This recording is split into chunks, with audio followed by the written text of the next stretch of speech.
Let's draw a realistic portrait with pen and talk about positive mindsets that could help you really love your art pieces and the creating process, regardless of the results. Something that I've been trying to implement into my art process lately is the mindset of having art be your safe space where you can just do whatever floats your boat. Lately, I've been making a lot of watercolor paintings, and I just got a bit bored, so I decided to switch it up and draw a portrait with pen instead. The pen I'm using is the Zebra 7mm f301. Last year around this time, I did a portrait drawing challenge where I drew these small realistic portraits with only pen, and eventually went outside and drew strangers' portraits. If you remember that video, then you have been here for a while, and I appreciate you. I was feeling a bit nostalgic about that challenge, and with this pen portrait, I'm going way bigger, and we'll get to see how much I've improved in my portrait art overall. It's fun and rewarding to look back and see your progress sometimes. I originally decided to take on this challenge so that I would become more confident in my strokes and get used to erasing less. And as a result, with practice, I became a more accurate portrait artist. I feel like creating art is a sphere where you can make mistakes without consequences. Why not take advantage of that opportunity? Who said making art has to be serious and your pieces have to turn out excellent every time? If you'd like, take every other aspect of your life seriously. But art? Explore, create, try, fail, try again, and succeed.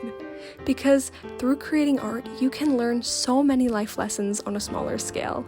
Let yourself learn. For example, when an art piece gets ruined, you learn how to cope with it and move on. When a painting doesn't turn out as good as you planned, you learn acceptance and that there is no such a thing as good or bad, just the unexpected. When a project is taking longer than you thought, you learn how to be patient and trust the process. And these are all lifelong skills that will influence every aspect of your life and help you achieve your goals. Lately, I've been drawn to painting and drawing portrait photos from the past. I feel like there's a part of me that's interested in how back then life was so different compared to today. However, we are all still the same people. And when I look at a portrait photo of someone from the past, I can't help but wonder, who were they? What was their story? Hopefully, through this drawing, I can in some form bring a glimpse of them into our present time. By making more art, you learn to appreciate the beauty surrounding you. You start to notice how certain colors look great together, interesting compositions in the landscape, and appreciate different facial features. As a portrait artist, I believe that every face has beauty.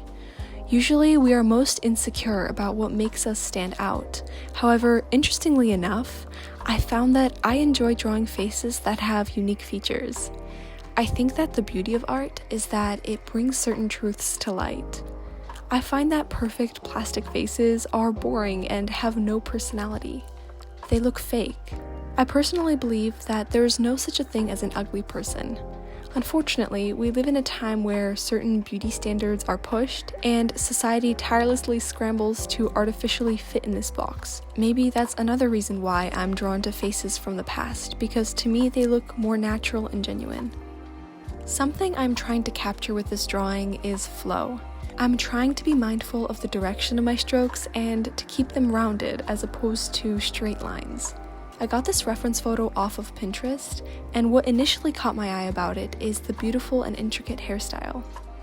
I find that choosing a good reference photo is important in the success of your art piece. Choosing a reference photo with an interesting facial angle, with a wide range of shadows is helpful.